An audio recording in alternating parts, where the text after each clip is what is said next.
and Jack Ainsley. So, Alec, Marple Newtown, 1-5, played some pretty good teams and lost by 2 each time. So you have like a 9-7, you have 10-8, those type of scores. I think there's a lot of 7-5s.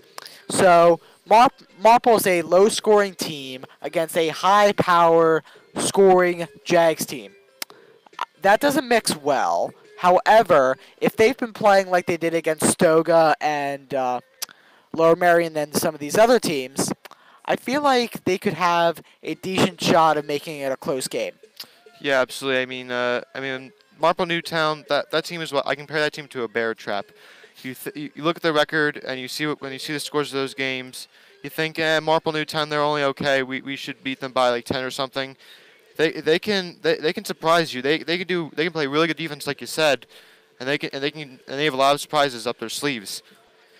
To give you an idea of how powerful the Jags are, their JV team beat Marple 16-0, shut them out, and based on the recent Lacrosse rankings, Garnet Valley is number 2 in the Philly area, and the number 1 team, you ask, is the team that we have to play next. It is the Haverford School, and they will be competing for the annual 10V Cup. That will be starting this year, I think, and that should be an amazing game. 1 versus 2, playing for a cause that's very deep and meaning to them. And even though I won't be here because I will be out of state, you guys will take that game. It should be an entertaining game, and I'll be watching from the Mandalay Bay. And both schools are really really good. Should be should be a very even matchup. Garnet Valley the home team, Hereford School the away team. A test for both teams, and the cause of 10V is really good, and it's great that they're playing and supporting it too as well. All right, so we have 10:45 till first face-off, and Alec, I feel a certain feeling in the air. I feel a certain time. What time is it? It's take time. Take time. It is take time. All right, so we had the recent NCAA championships last night from Minneapolis, Minnesota, and U.S. Bank Stadium between Virginia and Texas Tech. After last year's embarrassing loss to UMBC, do you think Virginia recovered well? I think this is a fairly easy question to start. I would have to think so. Winning the national championship at any year proves that you're the best team in the NCAA, and the fact that they're coming off of a historical loss to UMBC, it makes it even better. And still staying on that topic, does winning a national championship sort of erase that loss in people's minds, or is the loss still there for the history books? Do you think it's out of the minds of most Virginia fans right now? I would have to say yes for right now, but still, everyone will remember that loss. It's not good when you lose, when the number 1 seed loses to a number 16 seed. If you're the number 1 seed, for the 16 seed, it's the best thing in the world. But Virginia recovered nicely, and right now it's not in their heads. But down the road, it might creep back in. All right, so you have the Phillies, but we're gonna focus on the Sixers. Sixers play the Miami Heat tonight. Probably Dwayne Wade's last game at his home court in Miami. So that's sort of bone-chilling in a way. But for seeding, do you think the Sixers will beat sorry, ladies and gentlemen, Pistons/Nets in the first round? Yeah, they definitely should. If they don't, then that does not look good on them, considering what weapons they have on offense and defense, and also that I'm expecting the Sixers to make a deep run in the playoffs. They have to do that this year because all the pressure's on them, and they have to start producing. All right, so if they beat them, we probably play the Raptors. Is the only chance of beating Toronto being when Joel is healthy? Yes or no? Yes, because without Joel, the Sixers team looks out of sync against teams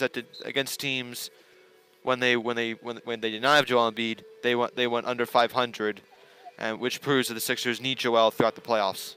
All right. Thank you, Alec. Let's pass it over to our third color commentator and cameraman / Shippensburg commit, Jack Ainsley. Welcome, Jack. Thanks, Ben. All right. So this is one of your last regular season games in your career here at Garnet Valley before you take the Shippensburg program, which is, if you don't know, ladies and gentlemen, Division II, they play schools like Westchester, Kutztown, schools like that. And it's, I would say, slightly bigger stage in here. But here's the thing. What's your favorite memory of being here? Oh, I gotta say either Temple or Hershey. That was to be on a big stage like that was, even though we didn't get the result that we wanted in Temple, was Hershey was probably far one of the coolest things I'll ever do if in high school, if not in my whole life. All right, ready for take time? Yep, let's do it. I think it's take time. Do you agree that it's take time? I think it's take time. So, let me think of one for a sec. All right, Temple basketball. Do you know Temple basketball a little bit? A little bit. All right, longtime coach Fran Dunphy is gone from the program. He coached my team, the Penn Quakers, and the Temple Owls. Alec is nodding his head in approval. But do you think Temple will be better or worse without Fran Dunphy? I'm not really sure. I'm not really familiar with the Temple program, but I think I think definitely losing coach is a big deal, and it could definitely make them worse, and it could be something could make them better. All right, let's stick on the topic of Fran Dunphy. So Fran Dunphy is longtime friends with Greg Popovich. Greg Popovich is the coach of the San Antonio Spurs, and I think Fran hasn't talked about retiring. Temple basically forced him out, as you will.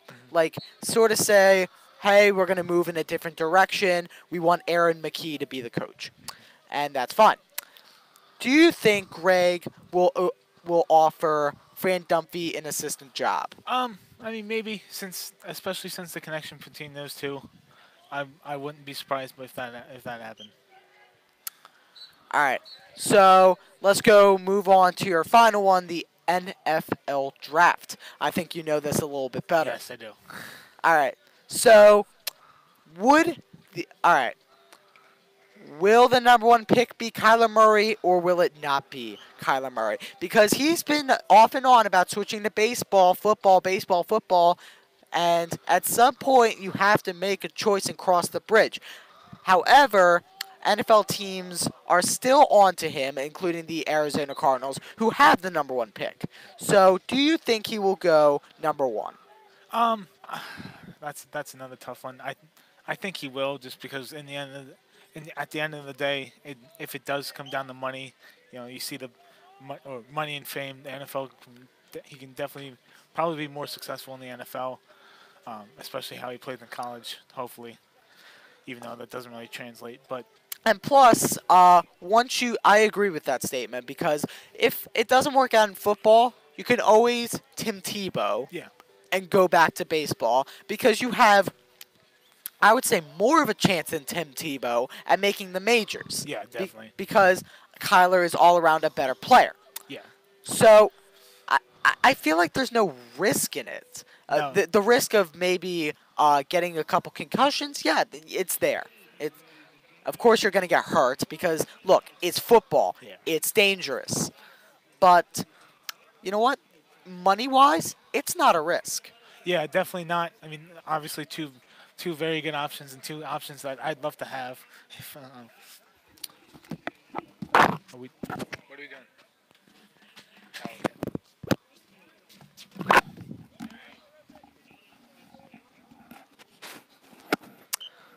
So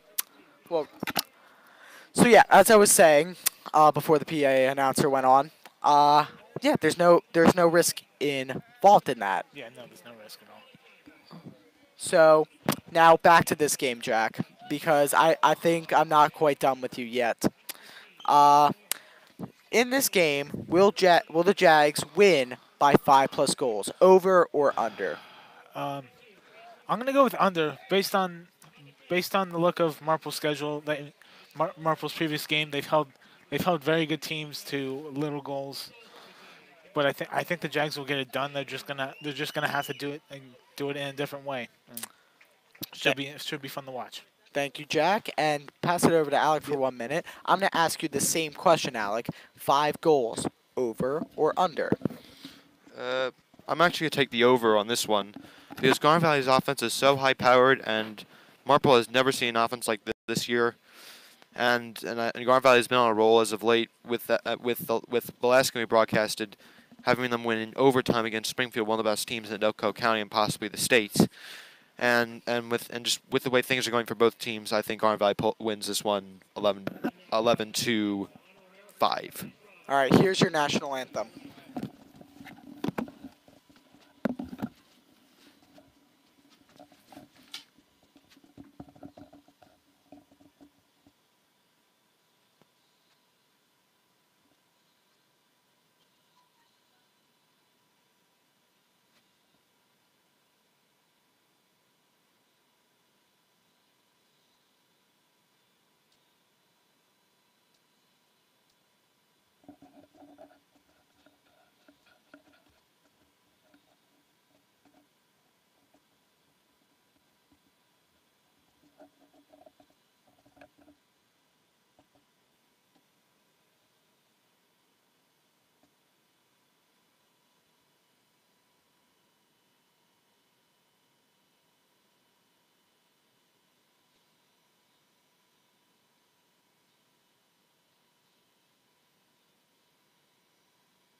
All right, that's your national anthem, ladies and gentlemen, even though it was a little quiet. So, one familiar name in this Marple squad is Marlon Weathers. He was the running back of the Marple team we saw last year and possibly their best player. I want to see how that translates to the lacrosse field. He has a very, how do I say this? Expressive personality. I'll say expressive. Expressive, yeah, I have to say that based on everything that we've heard. He's very expressive on and off the field, and but of course he is probably one of the most athletic and the quickest on the field, if not the most. All right, so Jags about to face off against Marple Fighting Tigers.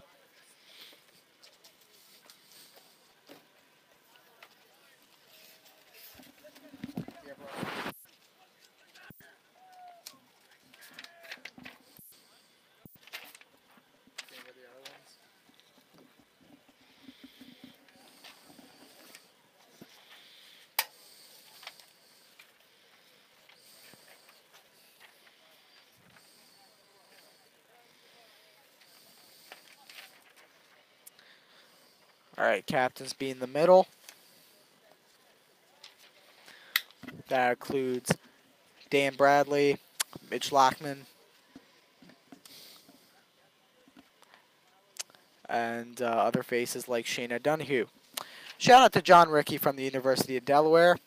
I would say, in my words, legendary tight end for Garnet Valley Jaguars playing football for Delaware this year. He's watching from there. Not often you see not often you see someone from Garnet Valley go to Division I. Just shows how good of a player John Rickey was. Tight end, he was always really fun to watch.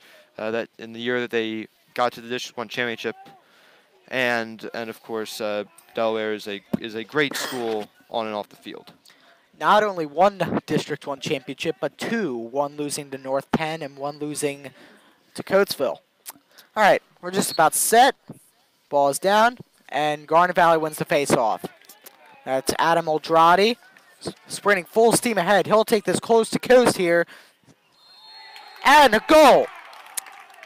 Oldrati scores with barely any time at all on the board, taking it coast to coast, not even a pass. Yeah, I mean, that was just bad defense by Marple. They just allowed Oldrati a lane the Weiner University commit. That for him, that's like a layup. It's so easy for him to get, and if you do that, you're as good as done. Marple, the Marple goalkeeper, almost had it, Liam Ferry, but he sort of bobbled it and it just went over the line. I feel like he should have caught that. That was when he probably should have, but of course it's really hard. A tiny ball, going at probably 70 miles an hour or something like that. That's a foul, and Eldradi will get it back. So Eldradi will step out. This is the kind of start you want if you're Garnet Valley. Getting off a good foot on offense, being able to control the ball, and of course put the team away early.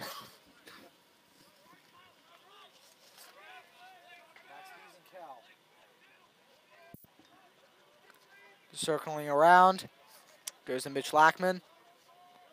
Busenkel again. Looks a lot like basketball passing. Lackman will take a shot. That's a laser into the net. 2-0. 11:13 left in the first. Once again, Lackman, who got a hat trick last game, once again showing off his elite offensive skill set there, with shooting the ball, with like a throw, and he threaded the needle there too, 15 feet out from the goal. Lackman had a hat trick in our last broadcast game. And the spotlight of last game, which was at Ridley, was Dan Bradley had 4 goals in that game.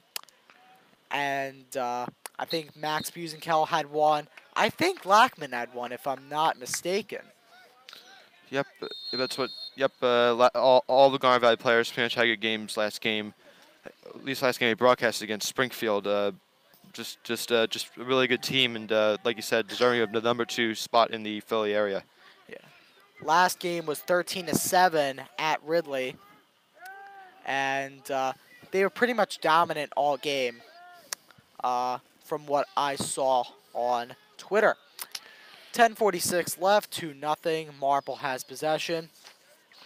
Now this is what you want if you're Marple. You need to start possessing the ball a little more to be able to start fighting back at Garnet Valley's potent offense. Vince Terra has the ball, guarded by Gallagher.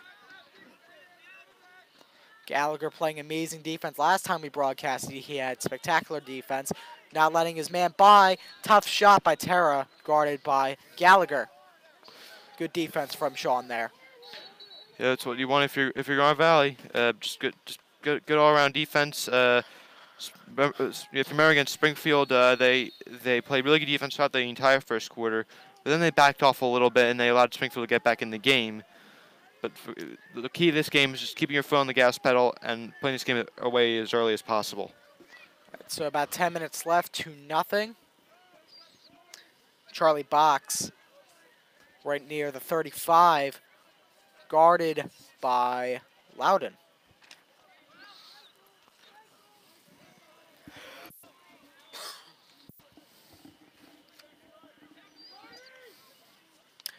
Marlon Weathers with the ball. Weathers circles, and he scores. Once again, Weathers showing off his athletic skill set there, which it looks like it is translated onto the lacrosse field from the football field, and showing off why he is a all-around athlete. Marlon Weathers, the senior, makes it a 2-1 game with 9:39 left in the first. So just a little recap real quick. Garnet Valley has 2 goals in the span of a minute, and just then, 2 minutes later, Marple gets one back. Yep, that's kind of what you need there. If you're Marple, you need to start fighting back because the momentum was going back in Garnet Valley's direction, and a nice screen set there to allow Weathers to get an open shot. Eldradi will face off.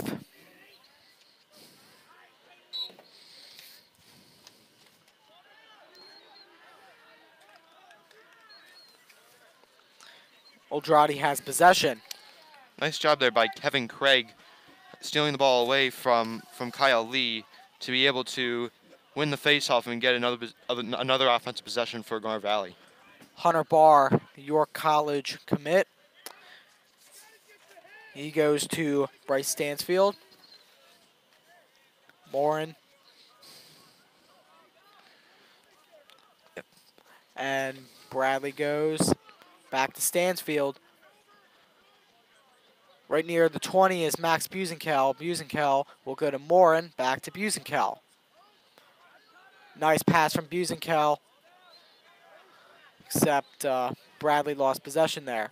Oh, nice laser from Busenkel to Lachman. Been having a good stretch of games early in the season, as well as pretty much all the other Garnet Valley players. Shot, no good. Stansfield will take it. That's a no-risk shot there because the only player in the backfield was Bryce Stansfield, and with that shot he could have Warren could have just either gotten the goal or Garnet Valley would have gotten it back. Busenkel goes Stansfield. Bar.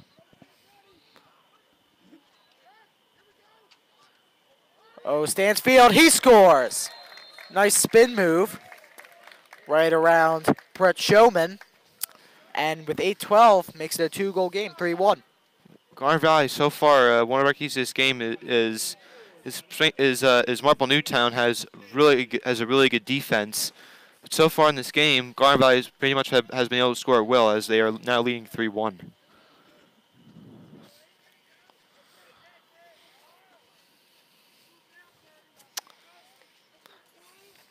All right, face off the center, Aldrati for the Jags.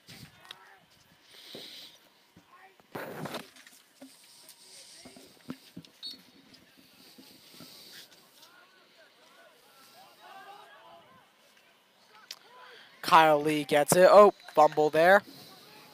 Probably the wrong sport to name, too. Craig, there, Garnet Valley, even if Aldrati does not get possession right off the face-off, there's usually been another player there to strip what looks like Kyle Lee and being able to get another offensive possession. Lachman.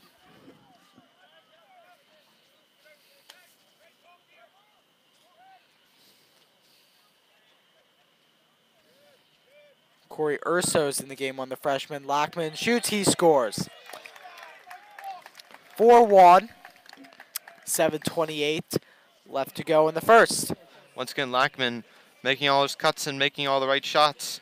Already has 2 goals this game, and showing off why he's an elite lacrosse player. That's gonna be a timeout from Marple. They need to get their act together, or else this game will be over before it starts. And 7:28, we'll take a break, and we'll be right back.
Welcome back, ladies and gentlemen. Face off at the center. Aldrati wins it for the Jags. And it is with Kevin Craig, who turns it over. That was a nice collapse there. That was a nice job collapsing on Craig there by Marple Newtown to get that to get what could be a vital possession for them. Jag Nation is here tonight, making it out to tonight's game, which feels right now in the 60s for your weather forecast here in Garnet Valley. Much nicer than last week, which was probably bitter cold. I felt like that was 20 degrees, if not less. Oh, there's a flag there on the play, and it'll be on the Jags. So, probably a man-down situation. It is on Aiden Barry. Not what you wanted there if you were the Jaguars. However, they are used to this type of situation, and what you need to do is just not allow any goals right now. So, man down for the Jags.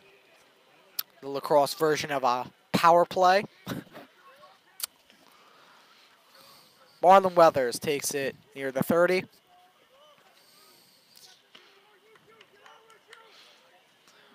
Weathers. If you're Marple here, I would get a little bit aggressive and try to shoot the ball as quickly as I can. That is an absolute laser. That was number 26, Colin Ferry. He scores for Marple, makes it 4-2. That was just a really good shot there by Ferry, and a pretty crucial shot too to cut down the deficit to 2 for them. That shot was probably faster than some of the lasers we see in James Bond movies. My gosh! Like you saw the ball go out of the stick, and you immediately just saw it was in the net. There was nothing you could do to stop that. Yeah, good job there. A good job there by Ferry. Van Horn. Almost trapped by Weathers. He goes around, and he'll go to Barry. A little bit of a knee buckler there by Van Horn, crossing him over. Nice move there. Turnover for the Jags. That'll go to Charlie Box. And Baroni scores for Marple, 5:50 left to go. Makes it a 4-3 game. So, not a very good sequence there for Garnet Valley. I think I was right from what I say earlier, that they depend on defense, and when there's defense, there's offense. So for Marple, they need to keep adding on with the defense. If this keeps going on, I think it'll be, I'm going to say a 10-9 game by the end of it. Yeah, there's a lot to play, and what Garnet Valley needs to do, they just need to put it away as quickly as they can. And they need to get back to what they were doing at the beginning of the first quarter. Aldrade wins the faceoff. He could go coast to coast here too. Instead he passes. Morin almost turns it over there, and it'll go to Marple on the foul. 5:38 to go, 4-3. Yeah. Garnet Valley. What they gotta do is they gotta start possessing the ball a little bit better. Not make any more dangerous passes where Marple can easily get a stick on it.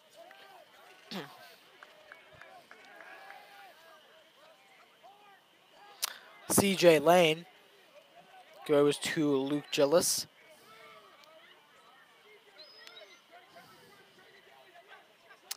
Vince Terra going to the 10, probably circling back around here. He's gonna try as close in as he can. Spin move, and the Jags are not having it. They're doubling him up. However, that leaves a wide open CJ Lane, but nice check there by O'Donohue. Creates a little bit of dysfunction on offense there for Marple Newtown. I think he named 3 schools that we weren't playing. Yep. Marlon Weathers. You're right, Jack. It could have been 4. 4:20 to go in the first, 4-3, and it'll stay Marple ball. Marlon Weathers will take it at the goal line for Marple. Yeah, Garnet Valley has possession there, and they need to clean that up as soon as they can. You cannot make any mistakes against this Marple Newtown team. Record does not show everything. 4 minutes left to go, 4-3. Luke Gillis He's going to try to take a shot. That's no good. And it'll still be Marple ball. Vince Terra will take it for the Fighting Tigers. Yep. He's gonna try again. Go get as close to the goal as he can. Jealous' shot is way off target. However, it will stay Marple ball. Zach Baroni will inbound for Tigers. If you're Garnet Valley, what you need here is a save or something like that.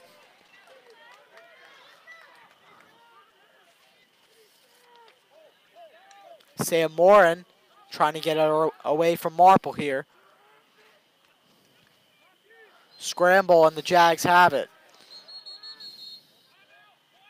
And it'll be a timeout for the Jags. 3:19 left to go, 4-3. We'll be right back with the action after this short break.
Welcome back, ladies and gentlemen. We're just out of the break. And with 3:19 left in the first. The last possession there for Garnet Valley was a much-needed steal. Marple will have it back. They surrounded the Marple player, and the Jags get it back. Forced turnover there. And that could be another forced turnover going back to Marple. Scramble for the ball. It looks like Jake Morin has it, but he doesn't. And it'll go back to Marple. Both teams getting kind of sloppy on offense, and you can't have that because this is looking like a very defensive game, and you need goals if you're Marple. Goalie's out of the net. Lackman has it, shot, and he scored. That was from over 40 yards out. 2:31, 5-3. I'm not sure why the goalie, Damian Bosch, for Marple Newtown is out that far, but a really nice job of Garnet Valley taking advantage of that. And Lackman, now he has a hat trick again, shooting it from probably about like 20, 25 feet out. Lackman makes it 5-3, 2:31 to go in the first. Facing off from Marple, Kyle Lee. For Garnet Valley, Adam Oldrati. Well, what Oldrati has done well tonight is he has done very well in these face-offs, and that's huge in a game for the Lacrosse team. Oldrati wins the face-off. Oldrati sprinting 30. Nice behind the back pass. Ooh, Bradley gets a save there from Liam Ferry. Bradley gets it back for the Jags right at the goal line. Nice little behind the back pass there by what looks like number 20. But it looks like by Stansfield what it looks like. Hunter Barr at the 35. Goes to Busenkel. Nice move by Moore, and he shoots, he scores. This is Absolute laser again. Just lasers back and forth. It's like one of those laser shows you see at one of those video games events in Seoul. yeah, and at Garnet Valley now they're starting to get their groove back on offense, which extends their lead to 3. And more in in all the Garnet Valley team, they're getting the goals out from 10, 15 feet out with absolute laser shots and threading the needle as well. There's nothing these goalies could do to prevent these shots. Like, they were going, like, probably 80, 85 miles per hour, if not more. Well, that's Almost the speed of, like, an MLB fastball. Oldrade sprints up. He goes to Bradley. Yeah, some of the pros can go, like, to Major League fastball speed and even more, sometimes in the hundreds. Moore, and he shoots, saved by Ferry. 1:31 to go, 6-3 in the first quarter. So far, coming out in the second quarter, a very nice job for Garnet Valley. They've been able to stifle Springfield's offense while being able to enhance their own.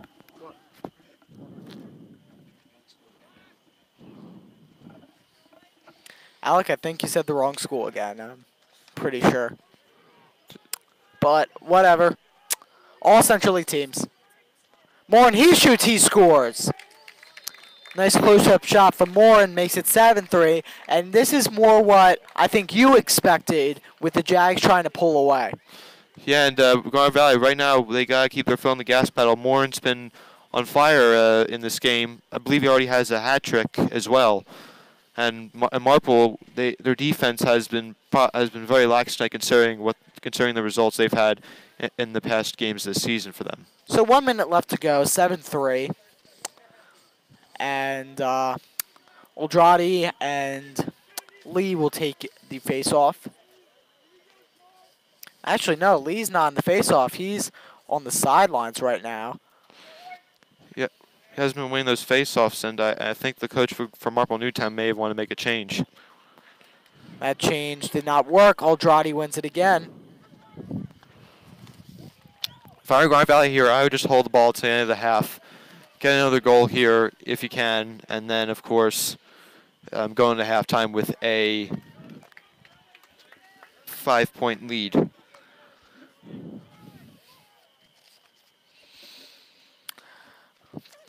.38 seconds left in the first quarter.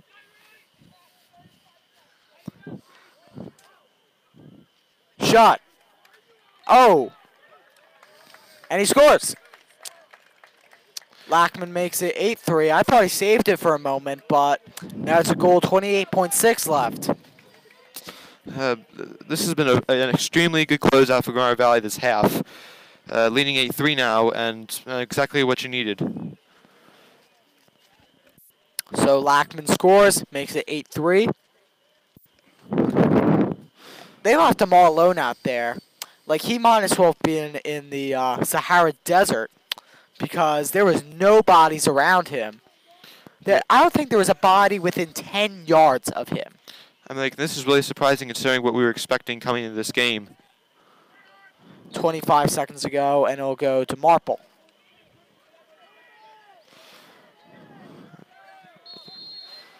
If you're Garnet Valley here, you gotta stop Marple from getting a goal here. That's all it is, because at this point, you're probably not going to get another shot on offense. 14 seconds left, going down to 10. 9, Marple has the possession, 8, and they throw it away. And Garnet Valley's going to get it back. Sean Gallagher with the heave, no good. So that is the end of your first quarter. 8-3 Garnet Valley heading into the second, and we'll be right back.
Welcome back, ladies and gentlemen. Just out of the break. Time for our first Phillies update. Alec, take it away.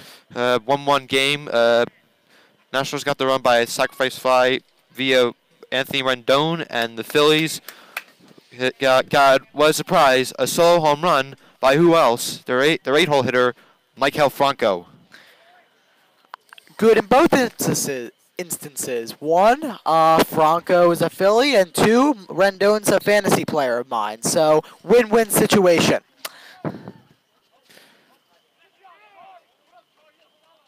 And another Phillies update, Bryce Harper just homered off Steve Strasburg. They're on home run now, 4-1 game. So, we apologize, Washington. 8-3, 11:36 to go in the quarter. Shot by Bradley, he scores. Right out of the gate, little less than 30 seconds into the period, and Bradley scores. I don't think there's anything else to say. I mean, Garnet on offense. I mean, this has been unbelievable tonight because Marple Newtown, they have a really good defense this year, and in Garnet Valley, they've been able to counterattack their defense, and it just shows how good of a team they are. Bradley had the opening, and he gave an absolute bullet to the Marple goalie, who he could not save that, and it was right at the top of the net. His stick was, I don't think his stick was up before that ball went into the net, which is. I mean, it's really hard to stop that. Yeah, that's it. That's exactly what I was going to say. Really hard to stop. So timeout by Marple Newtown. We're going to run through since we haven't been on the air for that long. So, you know what? Let's take a break from lacrosse. Let's talk some Phillies. And so 4-1 off a Harper home run. And these guys have the bats going this year. We went on Saturday, and Hoskins hit a home run, and a double by McCutcheon. Even though they lost that game due to some home runs from the Twins, they've just been having the bats going. I think they could be the leading home run team in the league as long as they don't cool off this year.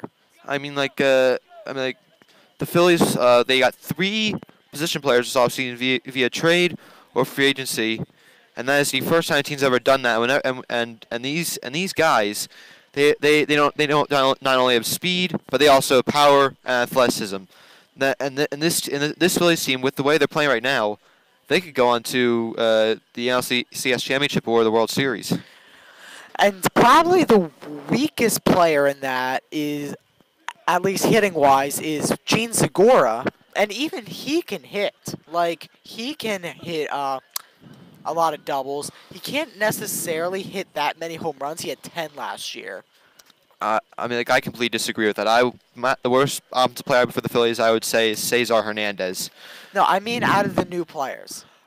Gene Segura, he is the most underrated player on the Phillies by far. All he just does is hit and hit and hit, and he doesn't strike out either. And from a 2-hole hitter, you don't necessarily need home runs. You just need contact, and that's what Gene Segura is giving them. No, but I think you're right. Cesar is the weakest player in that lineup. So we're out of the break. 11:21 to go. We're about to get underway. Ref blows a whistle, and here we go.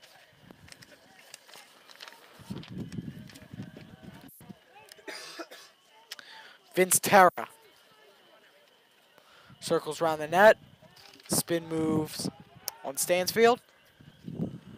Oh, nice pass. Oh, saved there by Van Horn. Man, Garnet Valley's defense tonight has been really, really good. Being able to collapse on Marple Newtown players, and just playing really, really good lacrosse tonight.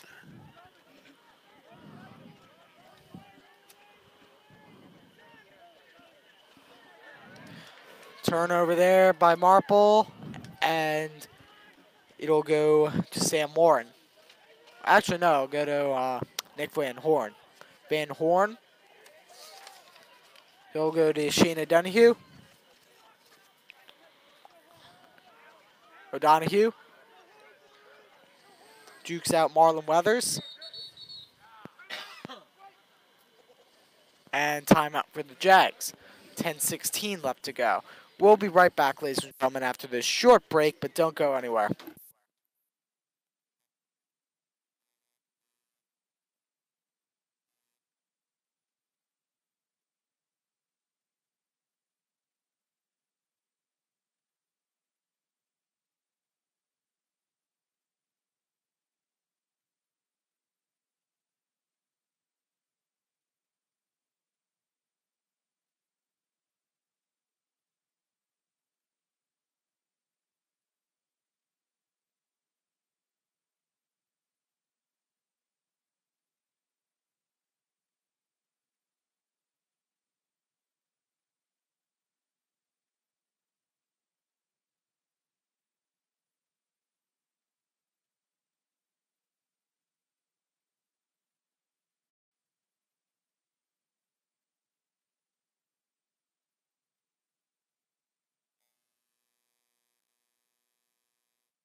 Welcome back, ladies and gentlemen. Max Busenkel is a threat to the Marple goalkeeper right now.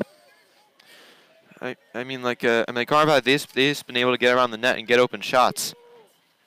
Shot. Oh, he just bobbled into his own net. Oh my gosh. I don't know if that's like an own goal or something like that.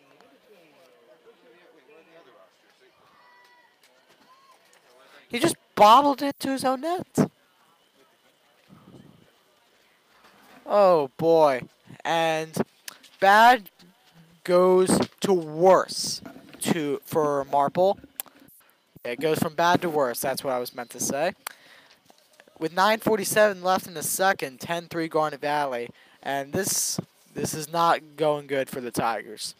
No, absolutely not. I mean, like the goalie just not as nice tonight, I guess. Garnet Valley now up by I believe is 7. Speaking of goalies and stuff like that, JV game won 16-0, and a lot of that was of course, the offense, but also the goalkeeping ability of Frankie Del Vescovo. Yeah, and a great game for him. When you don't allow any points, you're pretty much guaranteed a good game. It was an onslaught of Garnet Valley goals, even from the time we got there, which was midway in the second quarter. And I think it was just a blowout for Garnet Valley, and in this game too, it's looking very good for Garnet Valley. Marlon Weathers. Great defense from Gallagher guarding probably Marple's best player in Marlon Weathers.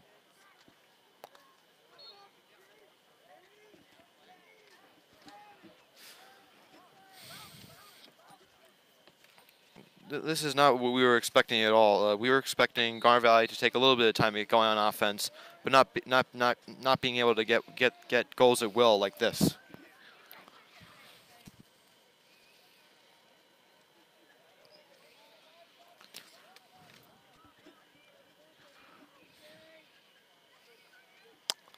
Marple circling around. They're right near the 15, and they'll turn it over.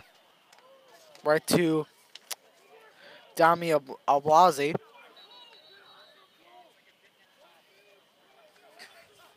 Garnet Valley will get it back, even though there's a mad scramble for it. Nice work there for Garnet Valley. Once again, just having a really good night all around. Marple Newtown, they're not an easy team to beat, but Garnet Valley is showing why they are one of the best teams in the state. Absolutely. They're second best team in the Philly County. By the way, Philly County is very broad. Like, you're counting District 1, District 16, which is the Pocono area, New Jersey, and Delaware. So, and including the Philadelphia schools and the private schools. That is a big, big accomplishment for Garnet Valley. Oh, nice spin move from Marple there. But as I was saying, that's a big feat for Garnet Valley. Marple will shoot and they score. Nice feed there from. That was Kane Tarkini there. Nice feed there from C.J. Lane, getting a wide open shot for Tarkini, and being able to cut down this deficit to 6. So 10-4, but as I was saying again, I want to get your input. Excuse me, ladies and gentlemen, input on this, Alec.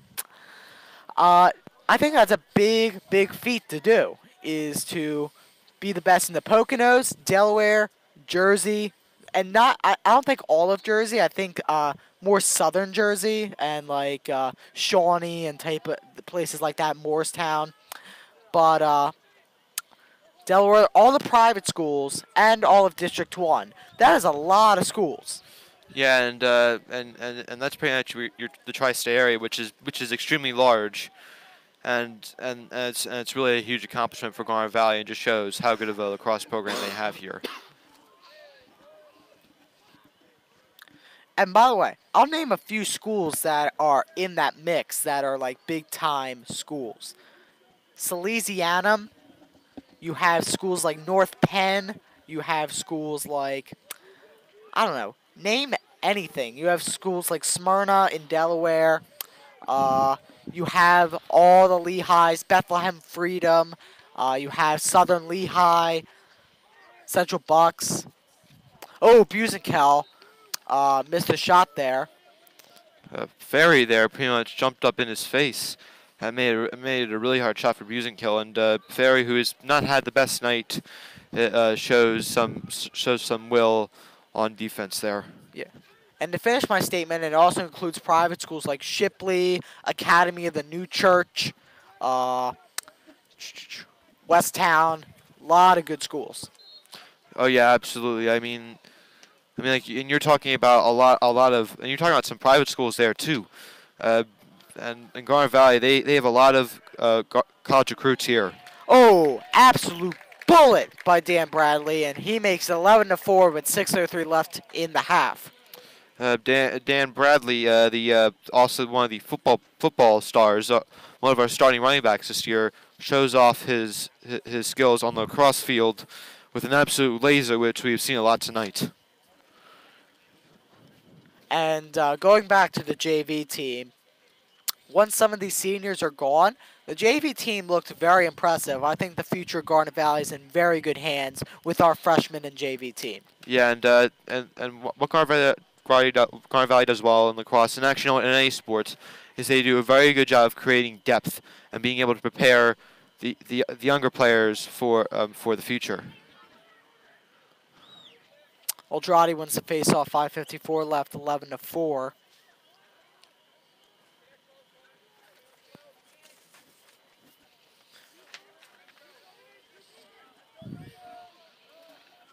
Ryan Lopez and Bishop Barnes come into the game for Garnet Valley. Oldrati will take a seat. Well-deserved rest for Oldrati, who has had a very good game so far.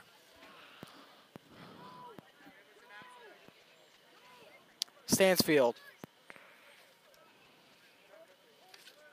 Lockman thought about taking it, but held back. Hunter Barr.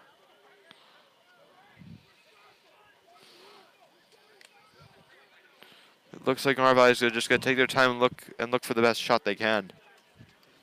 5 minutes left.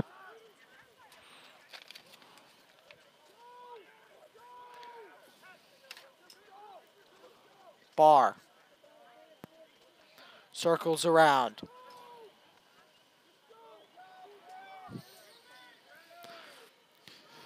And he pulls the trigger and he scores. Hunter Barr makes it 12-4, 4:38 left to go. Hunter Barr just got a wide open shot there, and if you give him a wide open shot, you're pretty much it's almost a 1% chance you're gonna allow a goal there. And Marple Newtown, very uncharacteristic of them, have been very lax on defense tonight. Hunter Barr, the York commit, makes it 12-4, 4:38 to go in the half. And for Marple, this is a slow game for Marple. And at this point, you want to get back on the bus. Yeah, I mean, like at this point, it's not over yet, but starting to get there. If you're Marple, you got to start waking up on defense to create some more offense for your team. 2 more goals, and that would force the running clock, which at that point, that's basically a PIAA signal that says, yeah, the game is over. So 2 more goals till that. So it's getting late early for Marple. Yep, and if you're Garnet Valley, what you want to do is you want to get as much possession time as you can, while also getting some goals in there as well, because you have an 8-point lead, and that is a large point to play with, largely to play with. Dom Della Rocca scores 13-4, 4:03 left to go, and it's looking more and more like we're going to get that mercy rule as Sean Gallagher and Adam Muldrati come back into the game. Shane Reynolds also comes into the game for the Jags as well, along with Luke Shoemaker. So giving some of their starters a break for the half, and that makes it 13-4. 1 goal till the mercy rule, 4:03 left to go. Yeah, and Garnet Valley, they're playing an outstanding game tonight. They've been able to. One of our keys to the game was putting this team away early, which is what they're doing, and this game could be over potentially by halftime. Absolutely.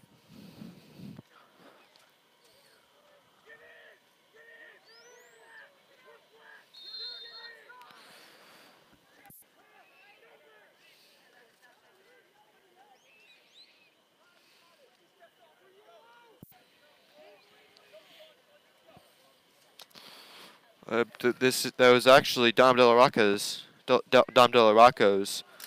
first high school goal.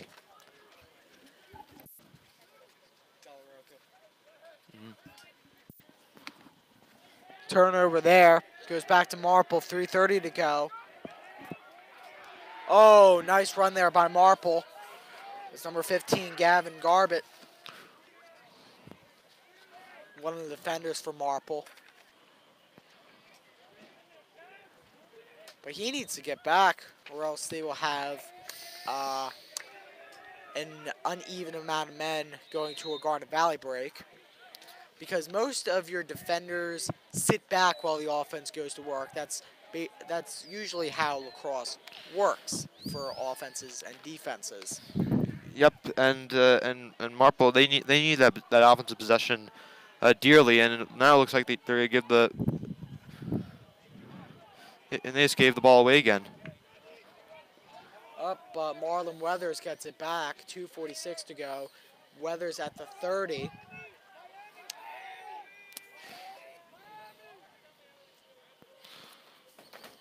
It goes to Vince Terra, who's around the 35. There's a flag. Looks like it's going to be a Garnet Valley for too many men on the field. So flag is thrown, 2:20. They'll probably be man down. The penalty is delayed,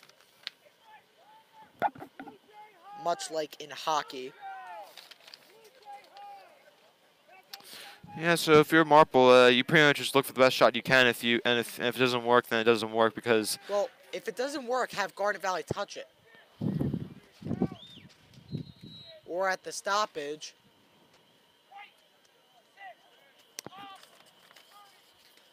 Ryan Loudon will take a knee. 30-second penalty for Loudon for too many men on the field. And it's not Loudon's penalty. It's a team penalty, but he is the last man on. So, boop, down you go. And if you're Garnet Valley, it's not the worst thing you can do here. But what you want to do here, just not allow any more goals going into halftime.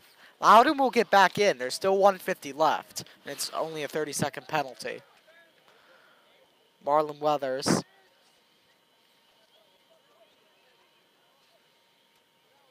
Weathers gets it back. Weathers is looking for a shot. He wants to score here as the dominant athlete. Not a very smart pass there by Ferry. That he put that in between 4 Garnet Valley defenders. Ryan Lopez calling for the pass. He doesn't get it. Bishop Barnes. Looks like Garnet Valley will just look for the best shot they can going into halftime. No reason to give Marple Newtown another chance. Hopefully you can score here, get a running clock. That makes it much easier for the Jags. Yep, and it also makes it a much quicker game, and in which you do not want anybody getting hurt. Up, and there's a flag here. I think they're going to wave it off. Yeah, they're going to wave it off. I think the flag actually blew out of his pocket. Yeah, I'm wondering what the referee was calling, but it clearly wasn't a flag. Yeah. And it was just a regular foul. Well, I can see why. I just held my papers outside just to see what the wind was like. They almost just flew out of my hand. Wind is very strong here in Garnet Valley tonight. Yep, nighttime winds in the spring and summertime are usually extremely strong, and usually nights like this feel great. 35 seconds left, 13-4.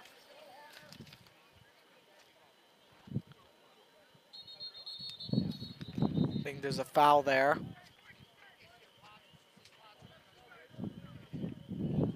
No, I do see a flag near the 40, so. I heard the referee call out offsides, 2 guys. But it looks like he's going to say the 1 for 1.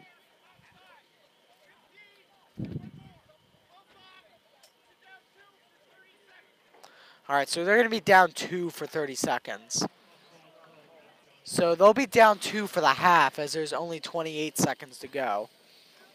Yep, not the way you want it in the half of the Jaguars, but the one thing you don't want to do, you just don't want to allow a goal at this point. This may sound ignorant for me, but it's like, whatever.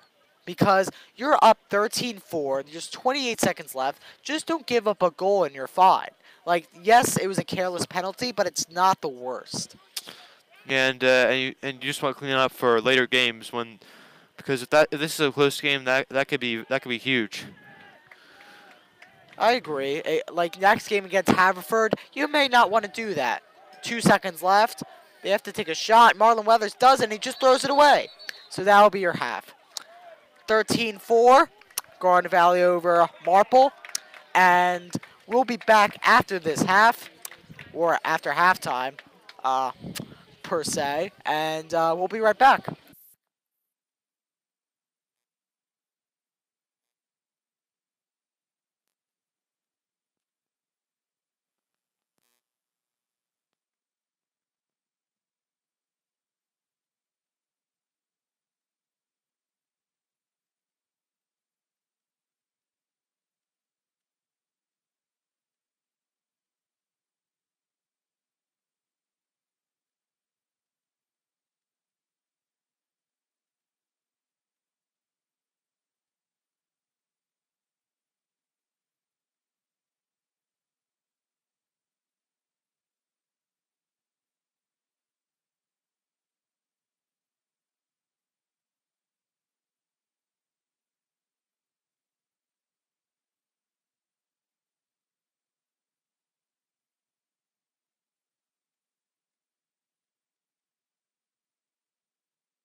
reveal all of it.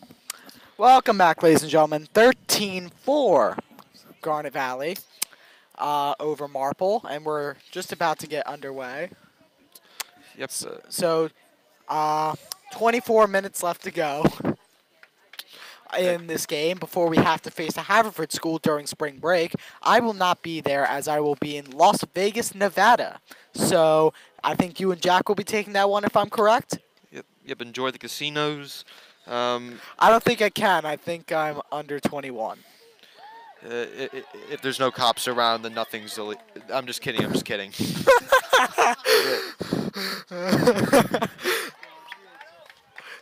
That was actually pretty good. 11:45 to go, 13-4.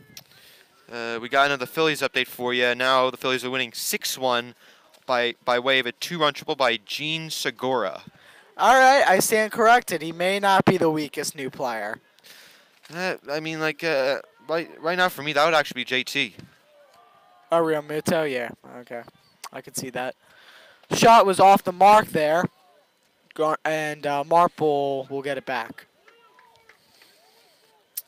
Yeah. If you're Marple here, I'm not sure what you do here. You probably got to move up the field quickly to get some points back because you're down by 9 in the second half of play. Oh, nice pass from the goalkeeper there. Shot no good. Where's my roster?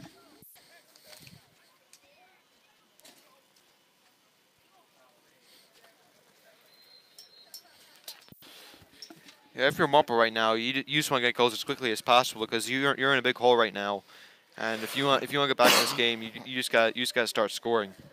10:56 left to go. 13-4, Garnet Valley. No goals have been scored this half, and it's kind of odd because first 2 goals came in the first minute in the first half. I mean, like Garnet Valley, they just came out on fire. They caught Marple Newtown sleeping a little bit, and they punched them in the mouth, and that's why Garnet Valley has such a big lead right now.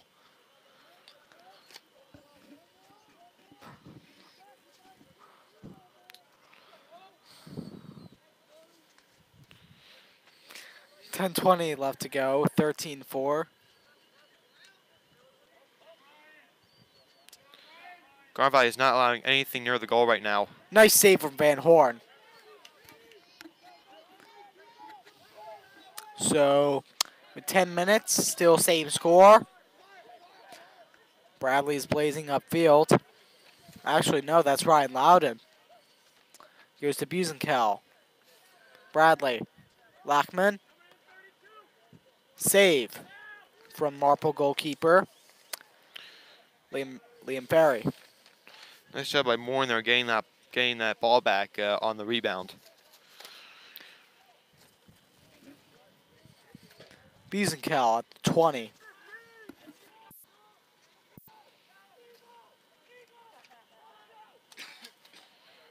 Dan Bradley. Little off the mark, and Marple will get it back. It was a little high, and the Marple goalkeeper was in the backfield, so not much you can do, except probably make a little more accurate of a pass. Yeah, that's what you gotta do at this point. I mean, like if you're going to Valley, your goal is just to get a running clock right now and end this game sooner, so that way you just get out of here sooner, save some of your endurance, and reduce the risk of someone getting hurt. Tarquini goes to Marlon Weathers.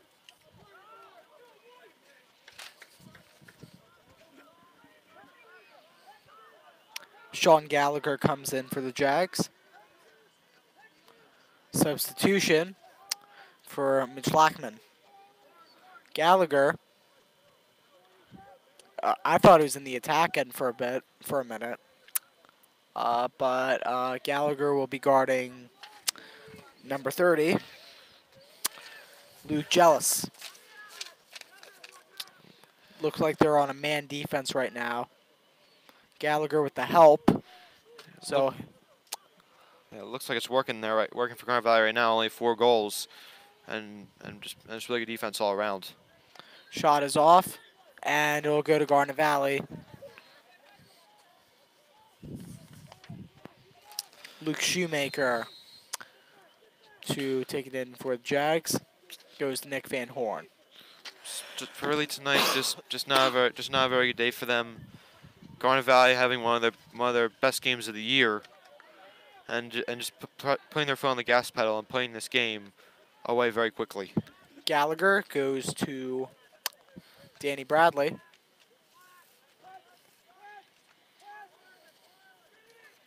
Goes to Bishop Barnes. Busenkel. Busenkel being forced back to the 10. And I'll go back to Bradley. Bishop Barnes. Busenkel. Shot off the mark. And it'll go to Liam Ferry. Marple will get it back. 7:13 left to go. 13-4. And flag is out, and Bradley will suffer the consequences of that. So Gallagher will pick it up, and they'll be man down. That was not the smartest penalty in the world. However, that is very adjustable, and you can clean that up. And luckily, it happened at a time where Garnet Valley was beating an opponent by a lot. And you just make adjustments and don't let it happen again. So Dan Bradley will cause the Jags to go man down. 7:02 left to go, 13-4.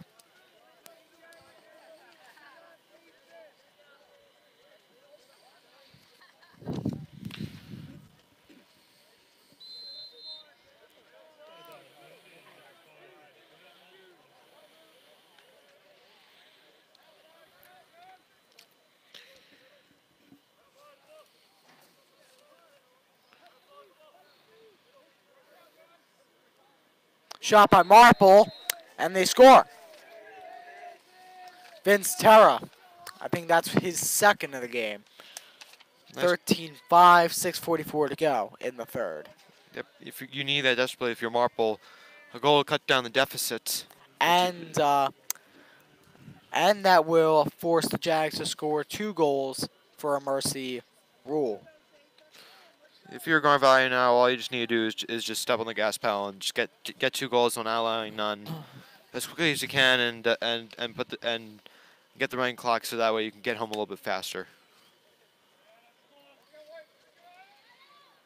6:44, 13-5.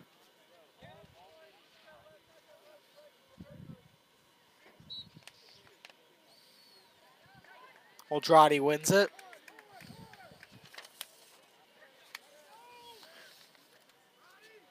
Shane Reynolds is wide open at the 25. Garnet Valley, they've been getting a lot of lanes tonight, and I'm not sure why Springfield, by Marple Newtown's giving that. Corey Urso, he goes to Dom De La Roca. Ryan Lopez. Cole Dianuzio. Corey Urso. He'll drive. Ooh, miscommunication there to Cole Dianuzio. And Garnet Valley will get it back. Ryan Lopez to get things started for the Jags.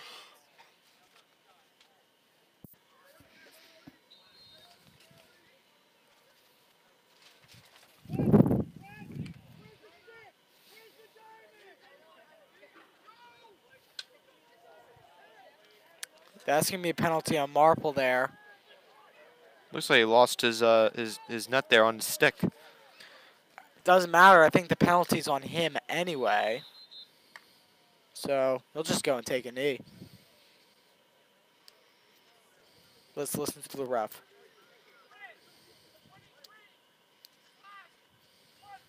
So it is on him. That will be Blake Turner. Another good opportunity for Garnet Valley. I do like, just for humor's sake, I like how the ref says red 23 when obviously, that's not red. I Uh, think that's almost complete opposite from red. I think there's rules we have to call out certain colors. I've heard that before because with a leg up or derby, I hear referee during basketball games say blue something something. Buse and Cal.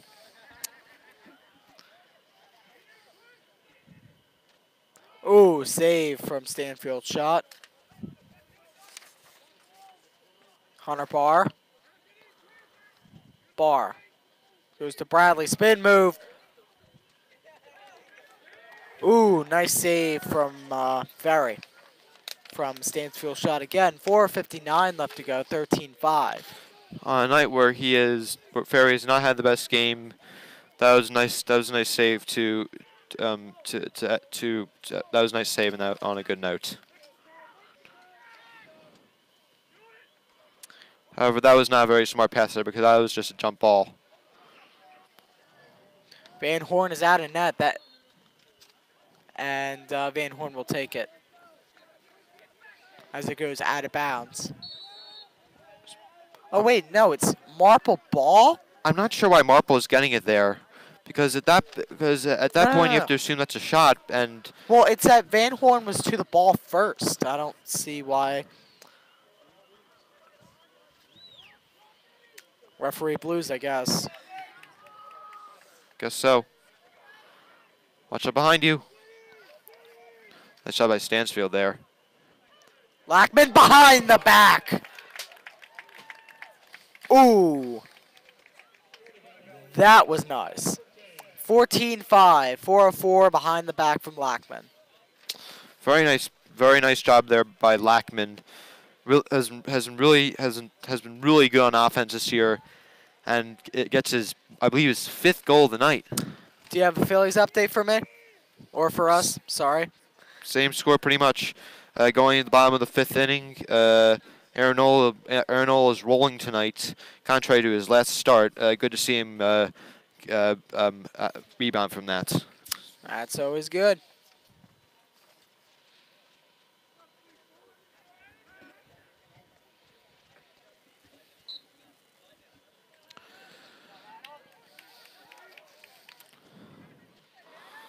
Oldrade, coast to coast, he scores. And that forced sorry, ladies and gentlemen, that forces the mercy rule. So running clock all the way through.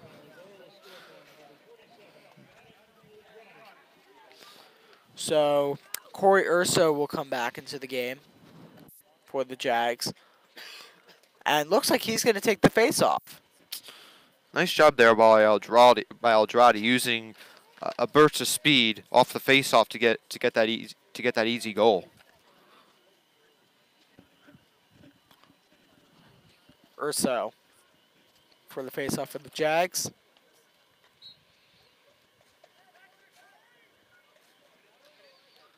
Urso wins it. As it stripped away by Marple. Oh, nice force by Urso there. And it'll go back to the Jags. Great stick by Urso. Yeah, I mean like Urso, even though he didn't win the face-off, he got back on defense and forced a turnover from Marple.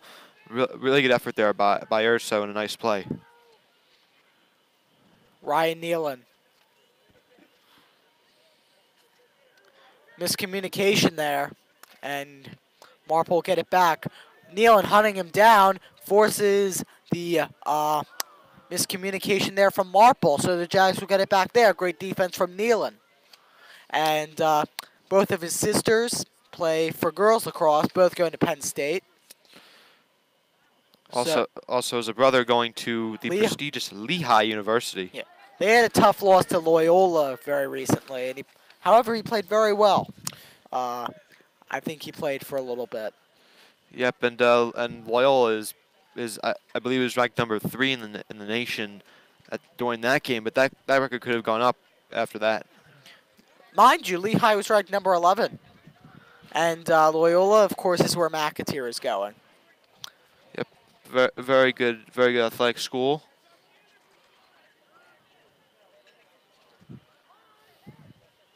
Nealon.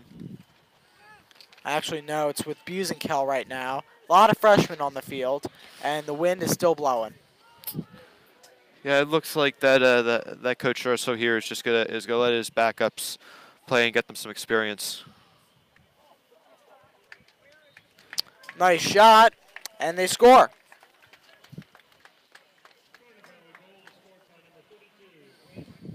That's from Stansfield. 16-5, 2:02 left to go.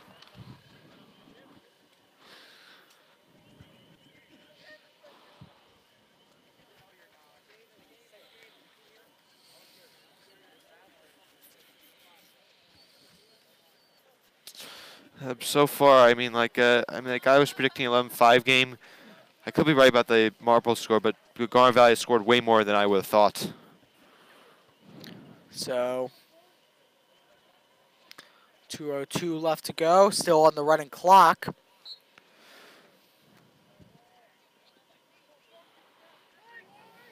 Oldrati wins it. Goes to Ryan Nealon. Oh, he is hit hard, and that's a flag there. That is obviously a penalty. Yeah, cross check there. Nealon's fine. He's a trooper. Good Yep. friend of mine. That was an extremely rough hit there. However, good to see him get up.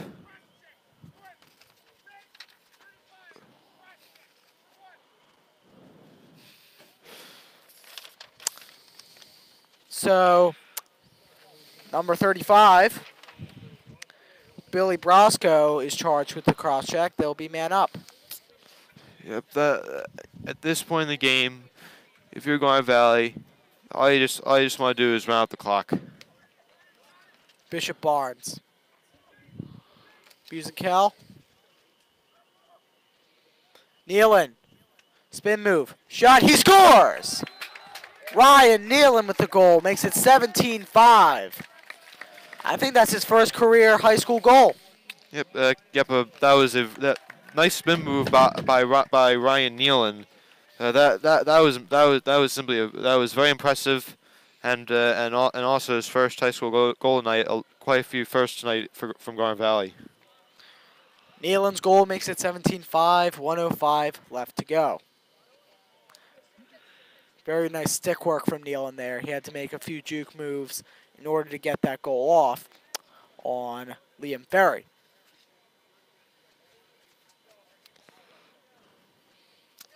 Yep. If you're Garnet Valley, at this point you just don't want to have anyone get hurt. You finish out this game, and win. 1:05 left to go in the third. 17-5. Marple get the ball back.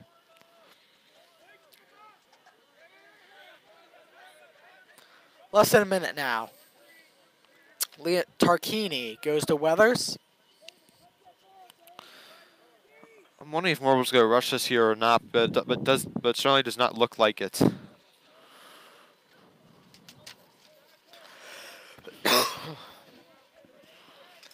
Ball's around the 40.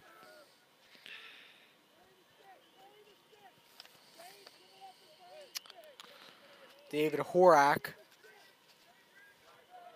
goes back to Tarquini. Tarquini shoots. Saved by Van Horn. 17 seconds left. Been a very good night there for Van Horn back in goal. Been able to save a lot of shots for Garnet Valley, and one of the reasons why they're up 17-5. Rivnak with the ball. Should be a foul there. 3.5 left to go, and it'll go to Marple. 2-1, and that is it. The prayer from the goalkeeper is no good. That makes it 17-5, and we will be right back for the fourth corner.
12 minutes to play. It's the fourth quarter, 17-5. The Jags will have another win under their belt, moving into the 10V Cup against the Haverford School. And awesome performance by the Jags today. I didn't think it was going to be this much of a blowout. Neither did I. I thought they'd win by 5 goals or more, but I did not think they were going to be up by 12 at one point in the game.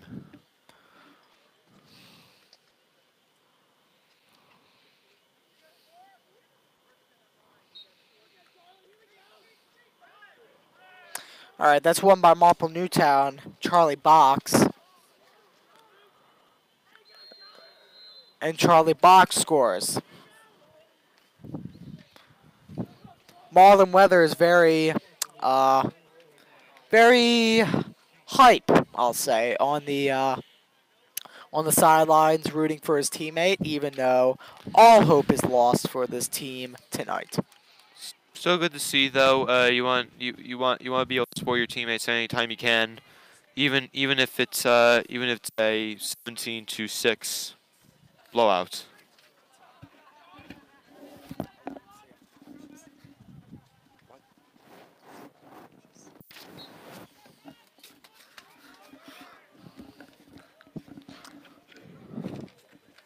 Nice spin move by Marple.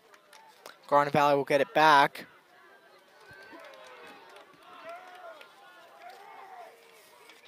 Shane O'Donoghue. Miscommunication there from the Jags.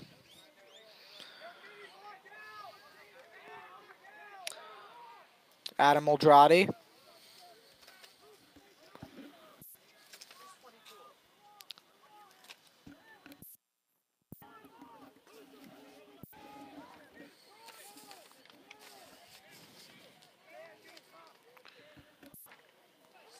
Shot and scored by Nealon.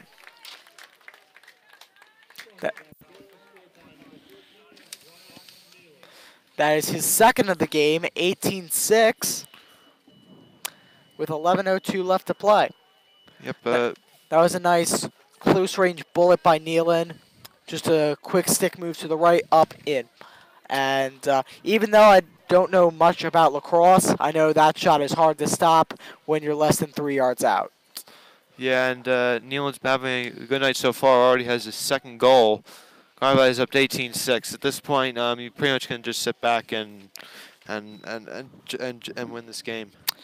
I smell something in the air. It's pretty hot. I think it's a take. I think it's a hot take.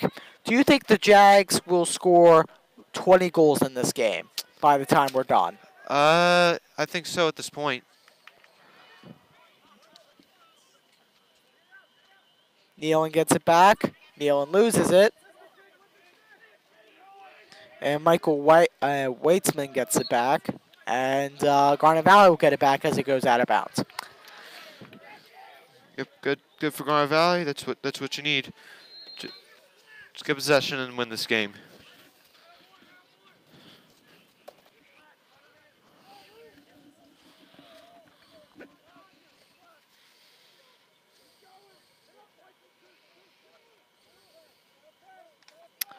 Ryan Lopez goes left, spins right. Ooh.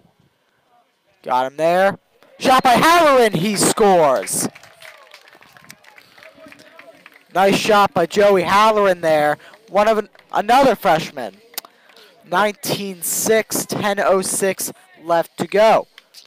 Man, the freshmen are dominating tonight. Yeah, I mean, like this has been a really good fourth quarter for the Jags here. And they're up 19-6, and they're looking to break the 20 mark too. Now the clock is officially running for face-offs now.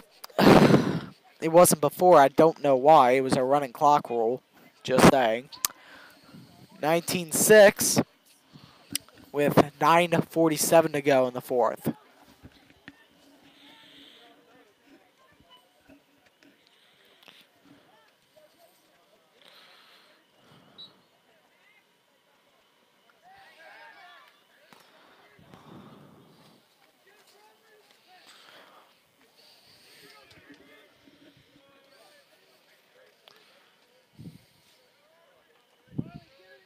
Marple wins it.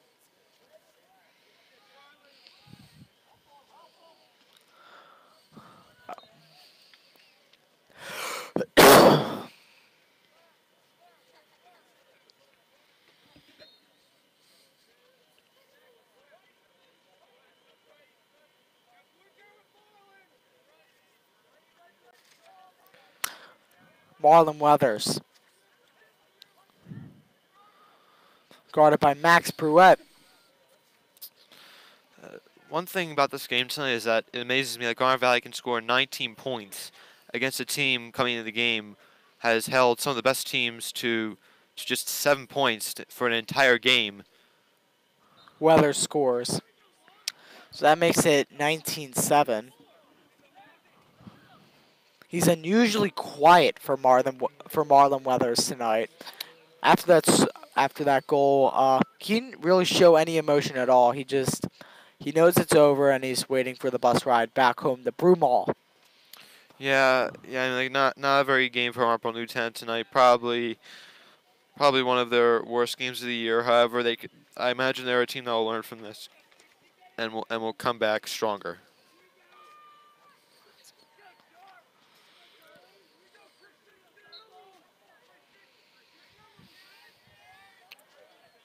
Oldrati. That's a goal from number 3, Cole Dianuzio. 27.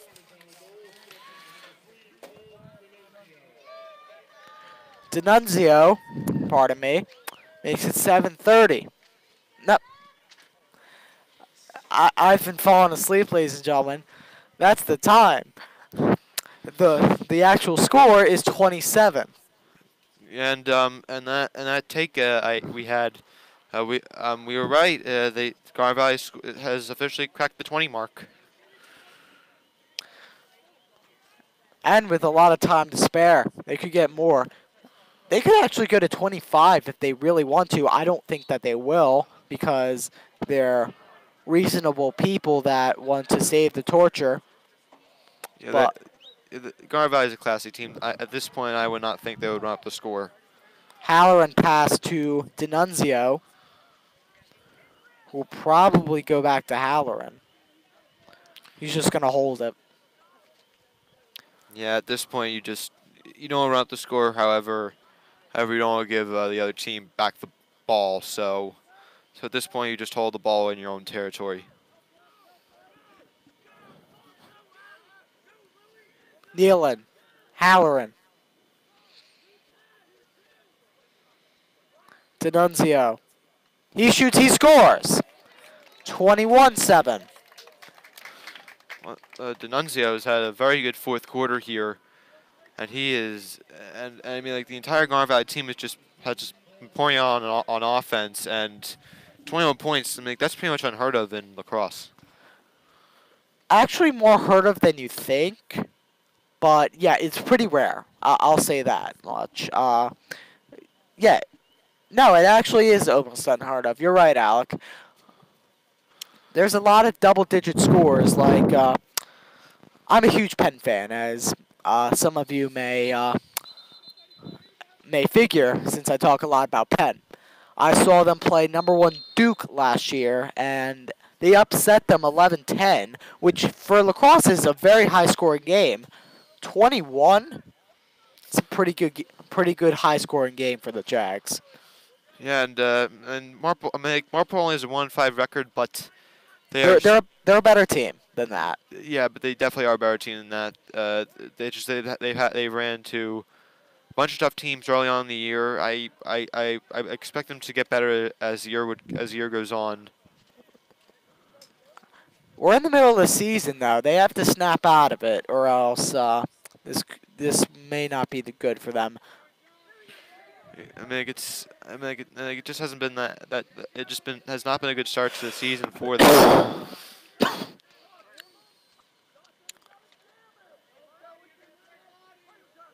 Nealon hat trick. That makes it 22-7. Another close range finisher for Nealon. With 4:27 left to go, 22-7. It's just been. I mean, like, just on offense, everything's clicking, and like getting goals at will. Like 22 points already, and with 4 minutes to go left in regulation. I mean, like Garnet Valley, I could see them getting a few more goals here. Yeah, they could go to, like I said before, they can go to 25 if they really want to. I don't expect them to do that though, because at that point you're pretty much just running up the score.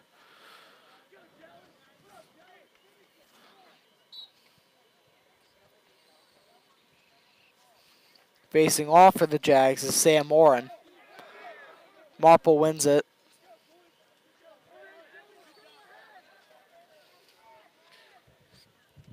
Shot by Marple, no good. In goal for the Jaguars is Dylan Widows, replacing Van Horn. Yep, a good time to get Garnet Valley's backups in, get them some playing time experience, prepare them, like we said, for the future, because they're eventually going to be the starters.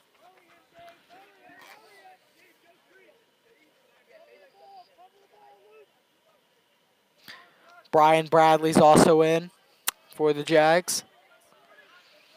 3 minutes to go. Shot for Marple, saved by Widows. 2:50 to go.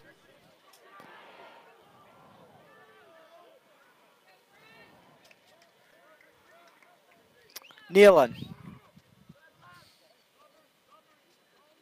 D'Annunzio. Halloran.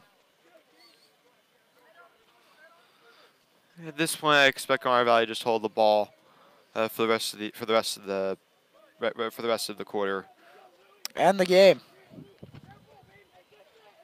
Cullum Mink is also in for the Jaguars. Grandson of our very own Mr. Mink.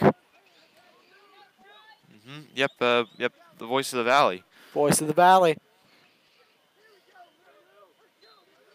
So shout out to him as well.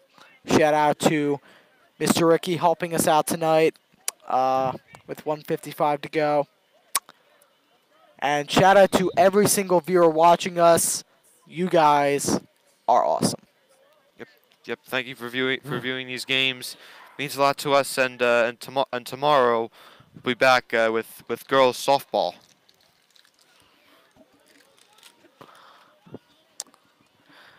.132 to go. 22-7.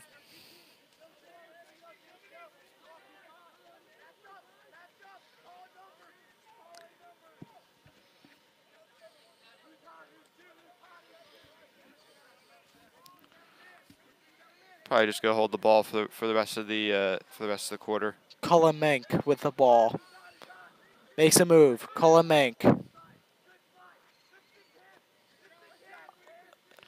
Block on the pass from Marple. 1 minute to go. 22-7. Great game for the Jags. And if you want to send a message to the Haverford School, well, this is a way to do it. We are forced to be reckoned with, even to the private schools. Yeah, and I mean, like this is just simply put a blowout. It was expected to be a close game, and Garnet Valley is currently winning by 15. And they on offense they were running. It was an A+ game for them. Saved by Widows. 27 seconds to go. It's an A+ game for them on offense. Defensively, really good night for the Jaguars. Nice job spreading the ball around and being able to close out this game and get another W. Get another W. 10 seconds to go. Nealon